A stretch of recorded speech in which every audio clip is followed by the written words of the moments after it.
Hello guys and welcome back to the channel. If you're new here, welcome to the Nerd Block, where we talk all things video games, anime, movies, collectibles, manga, and much more. So let's get this episode started with an episode of Game Pickups. The first game we picked up was a copy of Little Hope. This game was released on October 30th, 2020 for the PS4, Xbox 360, PS5, and Xbox Series X, with an IGN score of 5 out of 10 and a Metacritic score of 71 out of 100. With 4 to 6 hours of gameplay, this is part of the Dark Pictures anthology series. This game finds you and your friends stranded in a small town in Maryland called Little Hope, being chased by monsters. With a Silent Hill and Resident Evil kind of vibe, this game also uses the choice mechanic, which lets you choose which path you make, with every choice you make leading you down a certain path.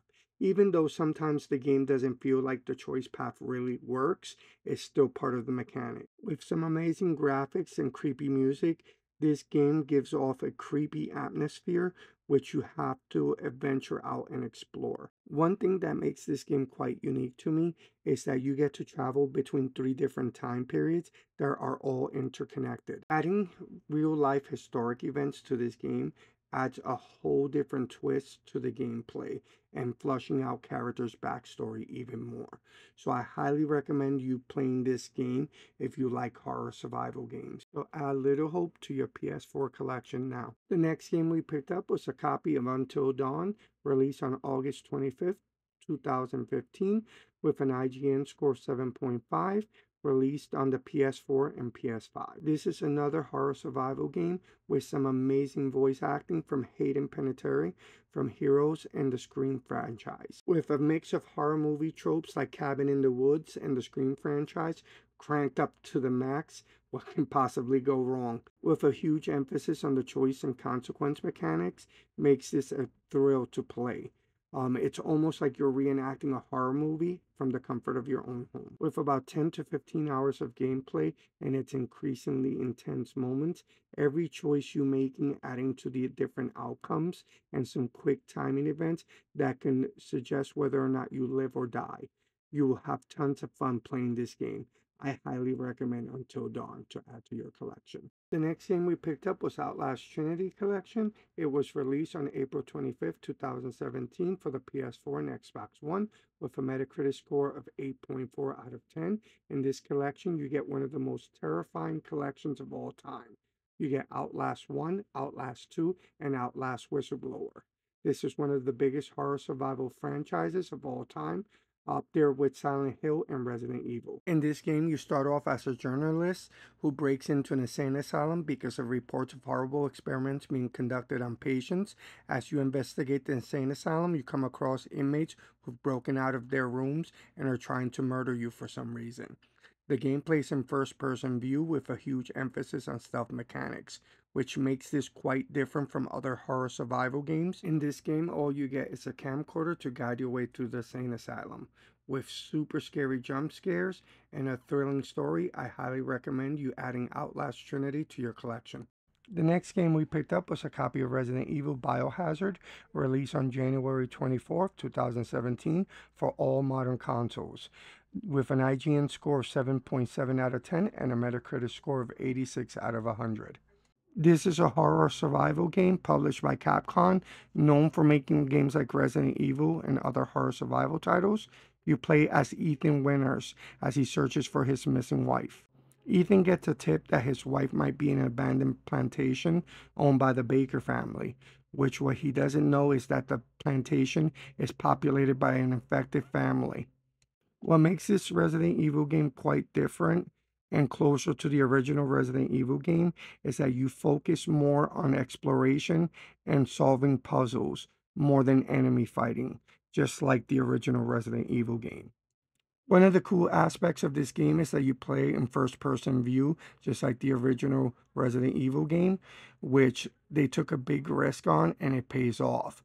Another thing that is really cool about this game is that the plantation design adds a really creepy atmosphere and adds a lot of horror and jump scares to it, with the soundtrack being amazing and the amazing visual graphics will have you creeped out in your seat.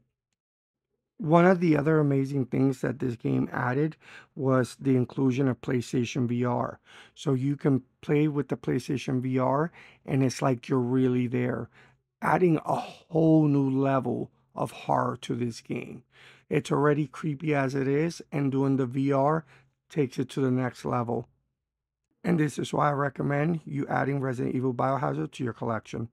The next game we added to our collection was a copy of Evil Within 2, released on October 13th, 2017 for the PS4 and Xbox One, with an IGN score of 8 out of 10 and a Metacritic score of 76 out of 100.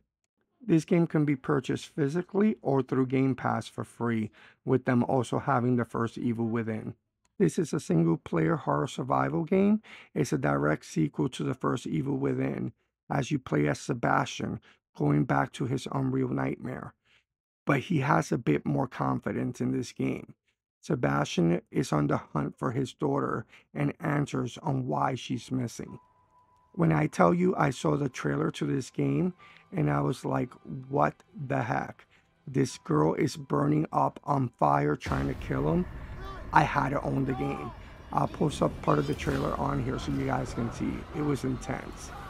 The game mechanics are pretty cool because unlike other horror survival games, this gives you the option of whether or not you want to fight or go stealthy and avoid the enemies, because there are huge hordes and some of them can be easy to kill, but some of them are intensely hard. With some cool combat abilities and skills that are upgradable, like brawler, low profile, combat, and much more. You find hidden items around the world that you can use as weapons and crafting items. This gives you a Walking Dead kind of feeling where you're scavenging and exploring for items, and then you got the crafting abilities. So I think it's a pretty cool aspect of the game. With some really horrifying moments and some great graphics and gameplay, I highly recommend you adding Evil Within 2 to your collection. So that's it for this episode, guys. So thanks for watching. I want to give out a special shout out to our new subscribers. We went from 40 subscribers all the way up to 60. I really appreciate that. We're on the road to hitting 150 subscribers. That's my goal right now. So if you can do me a small favor and hit that like, follow, and leave me a comment in the comment section down below, it will really help out. And if you can share this video, it'll mean the world to me. And remember, my fellow nerds, stay nerdy. Peace out.